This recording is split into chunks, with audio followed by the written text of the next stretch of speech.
learn a bit more about this. And, it's not as simple as just making the sales. There's a lot more to the back end of it. And so, Yeah. the fact that you had somebody there giving you that guidance and support is really valuable, like you say. And I guess that for you then, when starting your own business, kind of shortens the gap a little bit, right? Because you've got some skills that you can leverage to manage the situation a bit better. And what I mean by the gap is taking that leap of faith, right? Because everybody that I know that's thought about starting a business for the first time, it's like, yep, it's pretty scary over that distance. Like, very scary. What if I don't make it?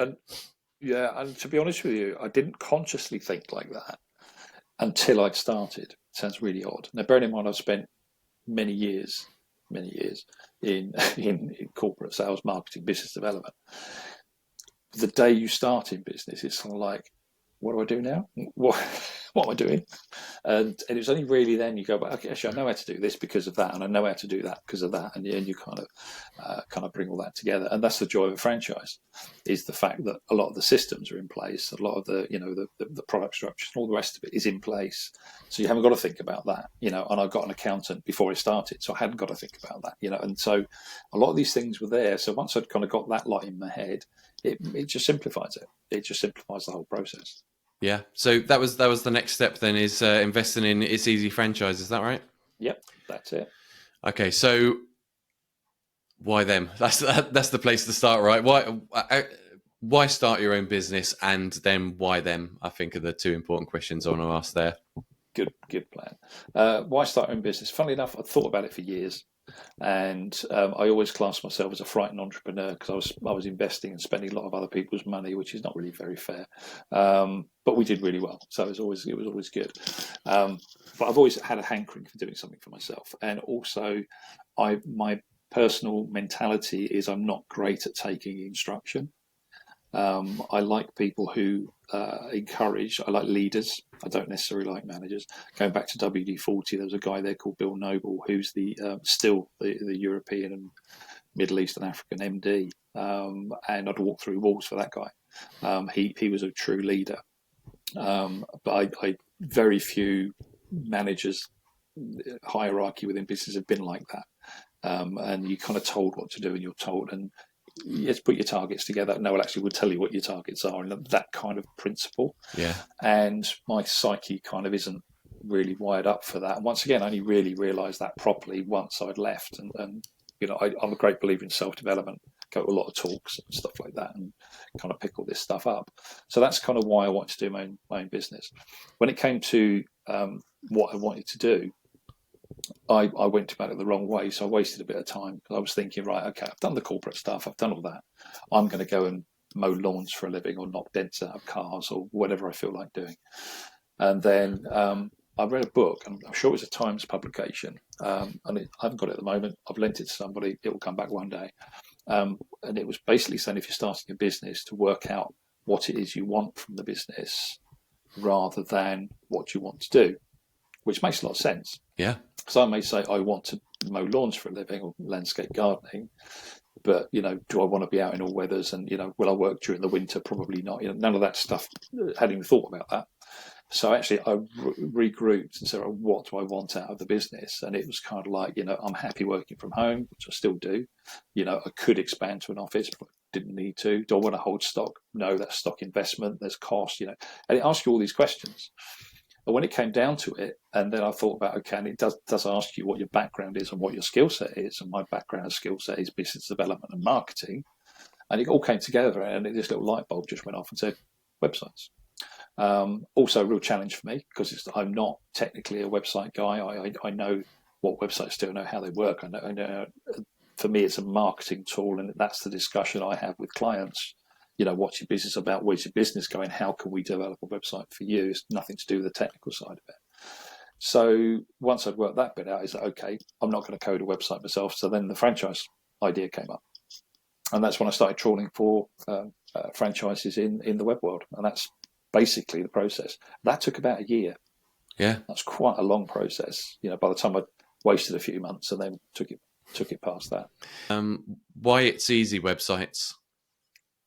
Okay, I did talk to a few. I went to, once again, I'm a great believer in talking to people face to face. So I go to a lot of shows. Went to shows where franchise shows where people are selling franchises, talk to people. And without naming names, and I won't name names, it's very unfair. The ethics in the business, in the industry, it's all right. Probably better now than it was, but anyway. But then I fell across the guys at It's Easy, and I can't remember exactly how I found them. I think I probably filled in something in a newspaper or something, and in these things came, and this guy phoned me up from It's Easy, said, "Oh, you've contacted us." Yes, did that, and they're down in Torquay. I mean, they're a long way away from where I am. And everything's very much personal with them. It's face to face. Let's talk. Let's get this going. And it's kind of organising that time to get down and see them. Once again, was a period of time, quite a period of time. But then once I'd been to see them, it was instant. It was like, I want this. I want this. And what I really liked about, well, apart from the fact the product is fabulous, and the pricing is crazy cheap for what we do. It's not a cheap product. It's massively good value. But when you consider the website world, we are very much on the low end in the cost end, but very much high end in the efficacy of what we deliver. Which is, and I'm going to say that because I work here. But if I didn't work here, I'd buy one of these. So that's just how I am. But what really struck me was the people. Because you got these people there who just want to do a great job. They want to get good customer service.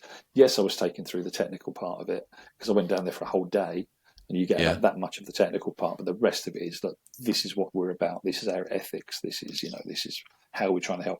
Very much the champion of the small to medium sized business, and I just loved everything about them, and all the people I met as well. I'm thinking I could work with these people. For me, I'm very much a people person. If that had given me a bad feeling, I wouldn't have wanted to know. So I said, yes, I want to do this. And then the thing that really clinched it, they said, great, go away for a month. We're not going to sign you up. You go and do your due diligence. It was like, no, you didn't understand. No, I want to do this. They said, yeah, I know, we heard you. Off you go. Talk to us in a month's time. To really give me as much time as they think I needed. I needed about 30 seconds, but I did do the work. I went away and did everything they said. And I'm sure to give them a time to think as well and all the rest of it. And then literally on the second the month was up, I phoned them and that was it. And then off we went. Yeah. Gave my notice in where I was and happy days. Yeah, it makes sense. And it's really good that they looking at it ethically, I think alarm bells would be ringing for a brand that is trying to shuffle you through as quickly as possible in my mind. Like, if they're trying to drag you in and sell to you from day one as well, like I'm imagining some of those brands perhaps were like at the show back then. It is a little bit better. Well, it's a lot better now, but much better now. I get what you're saying. You kind of bearing in mind, I didn't talk to thousands of people. I talked to 4, 5, 6, and they were just chalk and cheese. They were massive different ends of the scale. So it's probably lucky that I did talk to people at those ends of the scale because it made it easy to really stand out. There might have been 3 or 4 that have been very similar, then it would be a difficult decision. But I didn't have a difficult decision, which was cool. Yeah. So, what were kind of the hurdles you had to overcome in your mind to say yes? Because I'd imagine at some point there's going to be some fears, right? You were like, well, what if it doesn't work and that kind of stuff. What were your main fears though? That it wouldn't work. And so most people put a budget aside for starting a business. My budget was put aside that if it failed in 6 months, I could live for a while and then go and find a job. And absolutely brutal. That's exactly how I was thinking. And then 6 months down the line, that money I put aside, I put back into a savings account because I didn't spend a penny of it. And the business was rolling at that point. So it was that whole kind of, although I've done this kind of work for years, in fact, not so much in the kind of, certainly not on my own B2B sales, often it's been B2C type stuff, or to retailers who are then it's to C kind of thing. It was a total leap of faith, and it was just back into that whole kind of, I haven't done this before, let's give it a go. But it worked out all right. Yeah. I think. Yeah, how long now have you been with It's Easy? About 14 years now. 14 years, nice. So must have renewed in that time as well. So yeah, I'll be third renewal will be, so it's a 14 years in March coming up, and then so be renewing again the following year. Yeah, fantastic. So, I guess what you did there is put a safety net down, right? Like, Yeah, just in yeah. case you've got that. And I would advise anybody to do that. If anyone goes in with no backup of cash, don't do it. You've got to have something behind you. Even if you're borrowing to buy a franchise and have some working capital, you've got to have working capital behind you. Yeah, I personally think it should be at least a year's worth of um, whatever you need to survive, right? Like Yeah. an absolute backup, because um, things can take a while to take off for whatever reason. Maybe it just doesn't click. Maybe something happens in a personal life. Maybe it's an industry that's taken a dip for a little while. There's so many variables, isn't there, that they're the same as if you're starting your own business. Yeah. And maybe that's a question to ask you actually: is why not start up something on your own? I think that's the safety net of a franchise. I mean, when you look at how many businesses fail in the first year versus how many franchises fail, or in the first 5 years, whatever that might be, the ratios are massively different. And also the industry I was walking into, the technical expertise I didn't have. So the franchise there has the technical expertise because we have designers, developers, coders, all these kind of guys, which I would have had to have outsourced. So immediately you've got the cost of outsourcing. Well, you might as well have the cost of the franchise, and then it's the people rather than taking risks. So it's simple as that, really. Yeah, yeah. I have to admit, I went down a similar journey as you at one point. I wanted to get into digital marketing, and I went and looked around a few franchises. Unfortunately, I didn't come across It's Easy. Yeah. But They've still got some available. oh, I know, and Alex, I'm sure would love for me to be reminded of that fact. But Yeah. I actually what came out of it was I looked the brands that I looked at. I kind of thought, well, I changed the logo because I don't think that's good enough for a marketing company.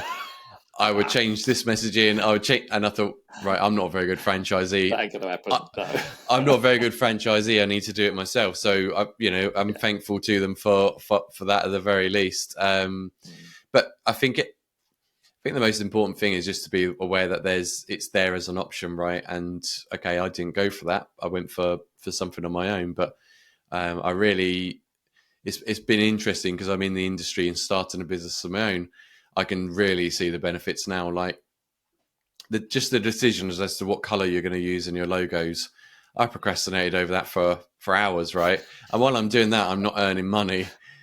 Exactly. And I looked at the price of creating someone else creating a logo. I was like, I don't want to spend that much on it. I'll do it myself. And so spent days over that, and it's the million and one little tiny decisions that I have to make and procrastinate over on a day-to-day basis in the early stages that I now see where and why, a franchise fee, what it goes towards. It saves people so much time doing that. So, yeah, I mean, you're shortcutting the process. The franchise allows you to shortcut the process.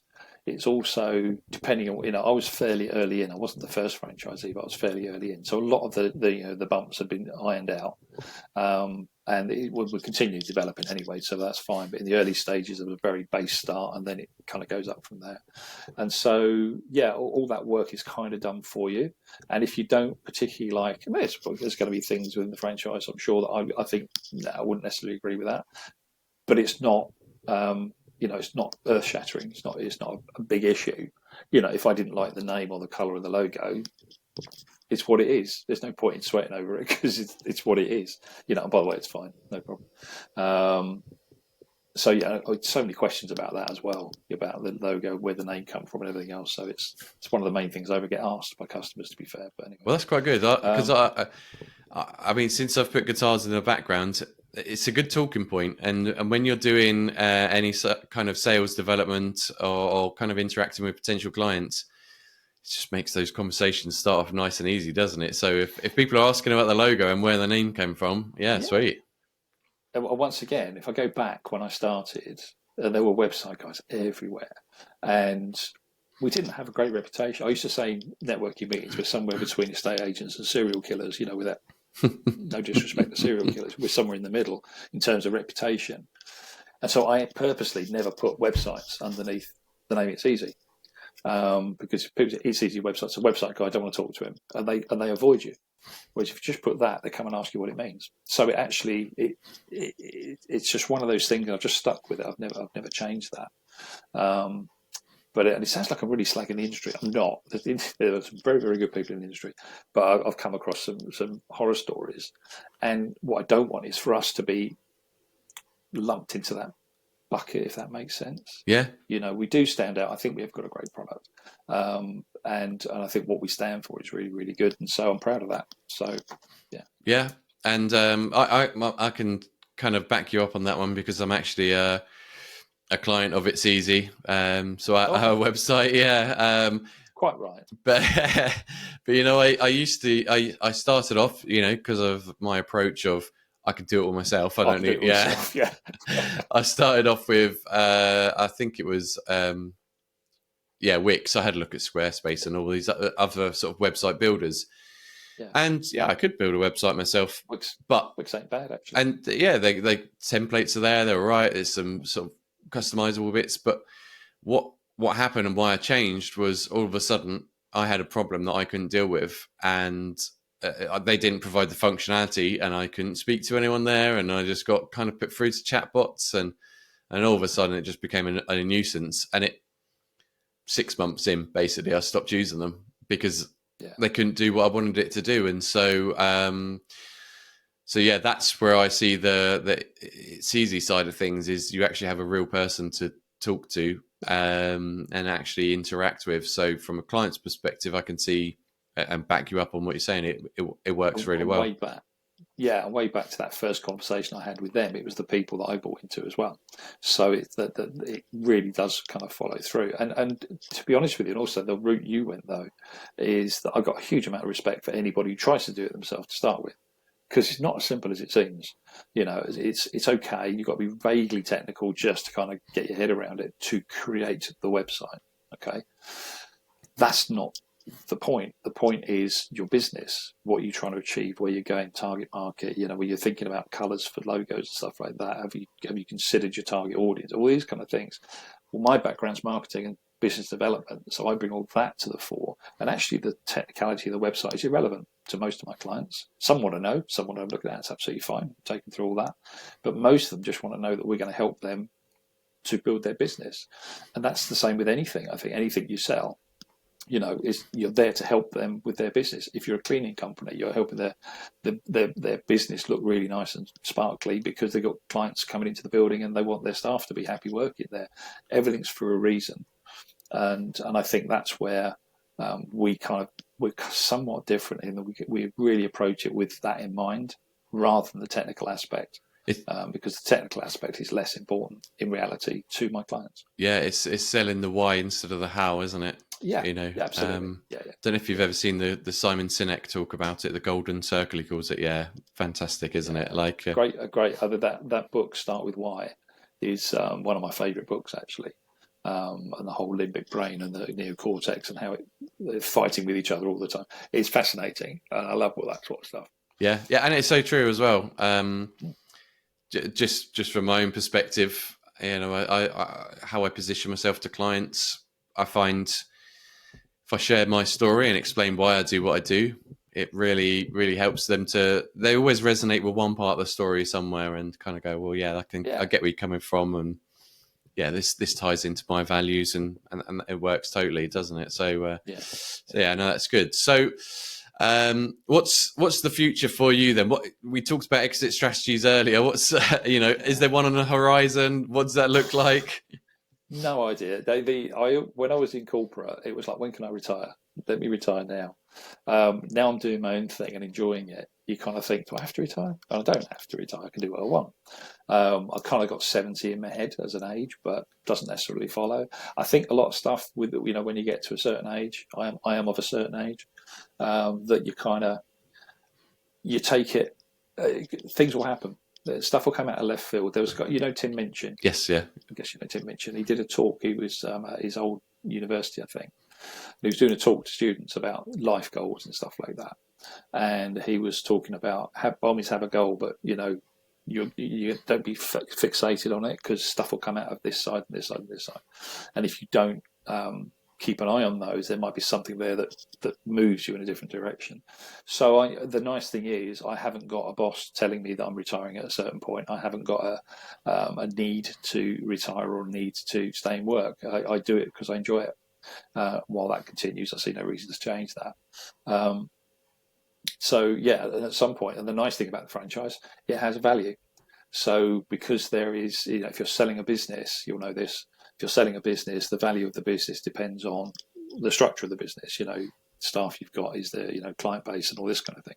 Well, the structure's there because there's a franchise. So that's there. The product's in place. It's constantly being developed. There's a client base, so you've gone from, I've taken the risk by taking on a blank area. It's now been developed, and there is now a business that can be sold. So the exit strategy at some point will be, there's my pensions, there's my business sale, and go and sit and put my feet up somewhere. But can't see it yet. Can't see stop. But I guess the thing is, you've built an asset that's at value, that's going to work for you. You've got that plan sort of there, ready for when it is time to press exit. You're right. And you were saying about what do you do when you start on the risk elements. It's even less risk now when somebody buys a franchise that's already been worked, because the basic work's been done, and therefore you haven't just bought a franchise area. You're now buying a business that is there, and it's setting. You've got your starting point. You've got your ready income. It's already there. It's a bit like buying a new house off plan on a new housing estate. It goes up in value relatively quickly. And while you're there for your 3, 4, 5 years, I know people who serially do this, you make it into a home. It's not just a blank canvas. It's now a home that people are buying into. So that work's been done, and they've added the patio, and they've added the conservatory and all this kind of stuff. So it just gives it more value. Yeah, and repair all the kinks as well that ultimately come with the new houses. All the things have been knocked out.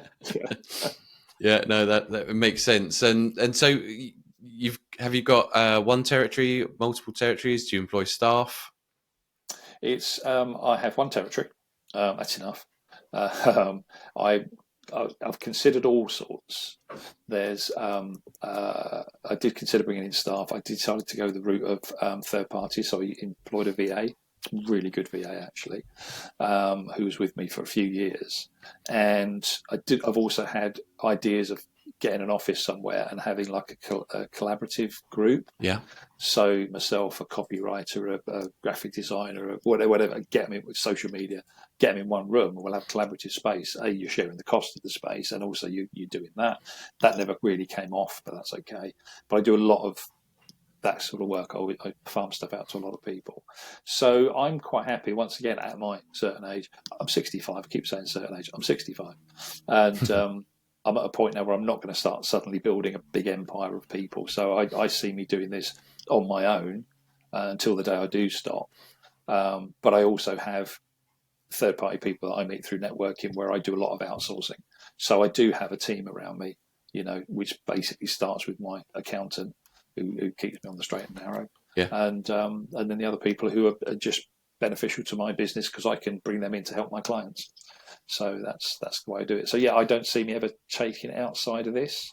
It's very easy to do. Certainly the franchise encourage it. There are territories around me that I could buy and bring people in. But as I say, probably should have done that 10 years ago. Yeah, but the flexibility is there, right? To build it however you want to. And I think that's the important thing. Like you say that now, but 10 years ago, it might not have been right for you at that point in time, right? So I probably at that point was just going into let's build as fast and hard as I can, to earn money and pay the bills and do all that kind of stuff. And I really wasn't massively focusing on 10 years, 15 years down the line. Yeah, and that's fair enough, right? You can. The thing is, not saying you want to, but I guess the opportunity is there at the moment, right? Like you could if you wanted to, but yeah, absolutely. Yeah. That's. Yeah. Or you could merge territories with another franchisee. Bring them in, put two of us working together under one business. It's doable. Yeah. There's the nice thing about it is the franchise are very supportive and will encourage you to do what you want to do. They won't tell you to do it, which is great, suits my psyche. But they will encourage you to do anything that you want to do to build it. Yeah, I was going to ask you about that actually. So you mentioned before that in employment you don't enjoy being told what to do. Actually, you enjoyed somebody encouraging that growth. A lot of people will say if you sign up to a franchise, you have to follow the rules. You follow the steps. You do what you sort of explained on how to do it. It's all written down. If you don't, you fail. Yeah. How have you found it from that perspective? Have you felt like there's been elements that you have been told to do, and how does that kind of feel? No. The when I first joined, it was the old, I don't know if I've still got it. I might have somewhere. There was a book about this thick with all the franchise, and here's what it is, and here's blah, blah, blah. Which I probably read once. But anyway, we did the original training, but it's very much about you go and work your business. Now we do have within the business the kind of expectations of sales, which is fine, because I think that's the right thing to do anyway. Because if you didn't have that, you could easily go into the franchise and go, do you know what, for 6 months I won't do anything. I'll just, that's no good to me. So I need to have an idea of where I want to go with it, and the numbers they kind of put together are actually very realistic to do. So that's fine. That's the only thing really. And even then, it's an encouragement thing. It's not, you haven't hit and off you go. It's an encouragement. That's really where you want to be, because that will generate certain income and all the rest of it. Equally, you need to do that because the franchise needs to generate income so they can keep developing and making the system better. So that's a two-way process. I think that's fine. Outside of that, how I work is my choice. Yeah, absolutely my choice. Early stages, I fell into business networking fairly early on, which wasn't really high on the radar of the franchise at that particular point in time. And I just fell into it and was successful very quickly using business networking. And that's now become almost a mainstay of what we do in terms of developing new business. But yeah, no, it was almost like, here's some help, here's what we think, here's some ammunition. You go and do what you want with it. So that's probably what endeared me to them as well. Now, whether they said that or not, I don't know, but that's certainly what I heard. But it's worked for me. It's fine. Do you know what? It sort of sounds like it's a bit of both, which I think sometimes people need a bit of both, right? You need a little bit of balance, and that almost sort of mirrors kind of mirrors what you had going on with Red Bull, which was very much in one direction, and WD-40 in the completely opposite direction. Actually, somewhere in between is about right. Yeah, it is about right. The nice thing about franchise as well, because there's a load of me out there. There's lots of us doing what we do, so we're a team. We talk to each other because we have a specific area, and we don't have the other guy's area. We don't if I've got a bit of work, it gets passed over. So we talk to each other. So we have got this kind of wider team and network, and it is a little bit like working for a business. You have fellow colleagues, you have an office, you have systems, which are the nice thing about it is all the systems are in place. I've got to think about all the system stuff, but I'm self-employed, so you do have that. I think you're right. It's somewhere in between employment and self-employment. Is this franchise bit in the middle, because you're being given the structure, but then do with that what you will. Yeah. As opposed to here's the structure, do it, or off you go. Yep. Like I say, I could totally see the benefit.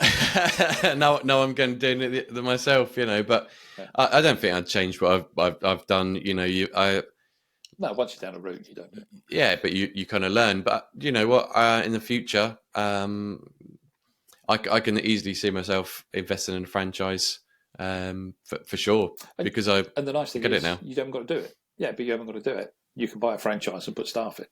I could buy another area and put somebody in to manage it, and all these kind of things. There's no reason why not. Multiple franchises are always going to be stronger because you've got, the numbers that will back you up, kind of thing. What's been the most inspiring or proudest moment, either or, moment of your career? Wow. I think a lot of the stuff I do that is, well, I have to say the first thing I've got to say is what I do now, to actually take something from scratch, yes, with the help of a franchise, and still be here 14 years later and still developing and still, things are moving forward. I think is really good. I think weirdly Red Bull, for all its sins, to take it from where it was to where it, well, I didn't take it to where it is now, but take it to a point where it kind of leapfrogged to where it is now, was kind of pretty special to be part of that. Yeah, they're probably the two things, but mostly this, to be honest with you, actually being able to do this. It's funny, isn't it? Because you've worked some big brands and had some big job titles in there as well. And I think a lot of people aspire to have the name or to be a big company, right? But actually, Yeah. it's not the be all and end all, is it? No, and to be honest, at the time when you're in it, that's exactly what you're trying to do. Where's the next promotion? Where's the next this? Where's the next that? When you come out of it and you look back, you start to realise what's important. Yeah, And the years I spent not seeing my kids grow up because I was at work and all this kind of stuff. Almost kissing them goodbye in the morning while they were sleeping and kissing them goodnight at night when I got home when they were still sleeping. And they say you shouldn't have regrets. I have huge regrets about stuff like that. But that's what corporate, don't know so much these days. I think it's getting better, but certainly back then, that's exactly what it was about. You gave your life to the company. And so what I do now is I'm much more relaxed about it. I just think I'm earning less money now than I did in a lot of my jobs, but it doesn't matter. yeah, yeah. Because you get to control your time and do what you want to do with it, whether that's family stuff or otherwise, guitar playing, right? Absolutely. Or you're playing these things. Yeah. Still don't do enough of that. No, no, I don't think most people do. Like, I have weekly lessons, and I'm like, I've got to try and fit that in tonight if I can. Yeah. But yeah, all good. Well, thank you for sharing that. And then my last question is, if you were sitting in front of somebody who's potentially about to invest in a franchise, whether that's It's Easy or any others, and you're only allowed to give them one piece of advice, what would that one piece of advice be? I think I'd flip back to what I said earlier. Work out what you want it to do for you. That's the critical bit. Is when you've worked out what you want out of your life as well as your business, and is that business going to give you that for your life, and how is it going to do that? Then decide what you want to do. Yeah, there's no point in really loving the outdoors and working in an office, the kind of thing. You've got to really understand what you want out of it, because you're working, a lot of hours. The percentage of your life you're actually at work and all this kind of stuff. You've got to do something that you really want to do, and that thing has then got to deliver your outcomes. Back to what you said earlier, actually, your outcomes in the longer term of exiting the business. What is it that you really want out of it? Then decide what you're going to do.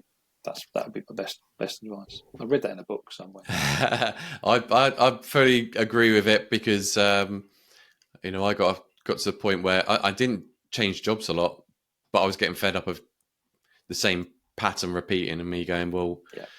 I don't want to wait until someone dies before I get a promotion, or that's not what I want. And the time piece as well. I think once you sit down and work out and analyze what is my current work path looking like, you kind of realize, what am I doing this for, really?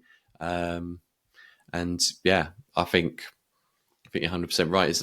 There's no point in just going, that business looks exciting, because you can get yourself in debt very quickly if you're struggling to manage it in terms of time, or you're not passionate about it. So yeah, 100% agree with you there. And there's going to be people in totally different situations where they're working for whoever they're working for because they need the mortgage paid or the rent paid and the bills paid.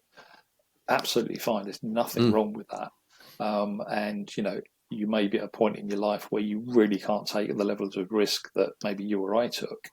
But maybe it will come one day. There's no reason you can't have the aspirations, but it's about, and I think nowadays there's, I'm sounding like I am old, fair enough. But I think businesses are really getting to recognise now that there's people in their businesses, they're not just employees. And I think as long as you're in the right business, you can do what you want to do, and you can have a healthy life, and you can, all those kind of things within corporate or smaller businesses, if that's what you want to do. But you do also have the option to break out on your own as well. Oh, that's the thing. I think they're all options, and they should all just be considered as options. And I agree. But being self-employed at one point did not suit me at all. It wouldn't have done, or being a franchisee. So yeah, and it may change in the future. I think I'd have to find the right company to go and work for now, but I'm not closing. I've not closed that door like ever. No, and nor should you. And I think the way of looking at it is, if this exploded tomorrow, and it won't, but if it did, do I need to earn some money? Yes, I do. Would I go and work somewhere? Yes, I would. Or with the contacts I've now got, where I say, actually, I can do consultancy work on certain aspects of what I do, and I could actually carve out a small business on my own without a franchise if the franchise didn't exist tomorrow. Thankfully, that's not going to be the case. That's good, but you've got to earn money. So, yeah, and your ideas may change in a week's time or 10 years' time. You don't know.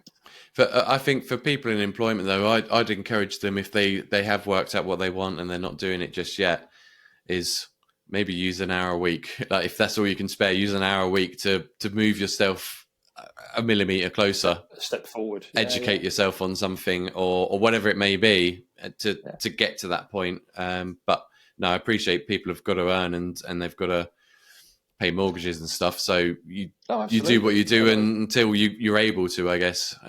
Yeah, and a lot of new clients that I get on board are people who are still working, and they're training in the background to do something else, or getting an educational or accreditation for something.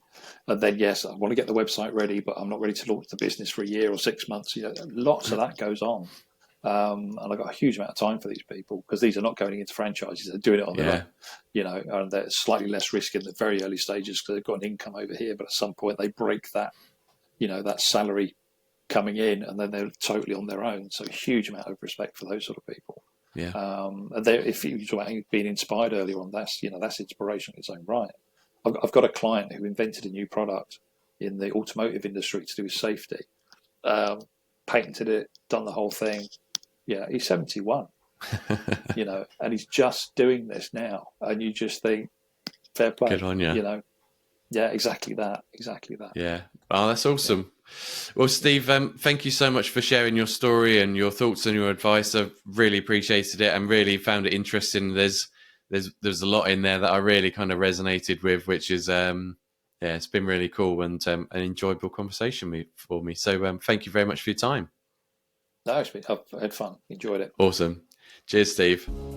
Thanks. If you enjoy meeting people, building relationships, and have a desire to start and grow a successful business, then get in touch now.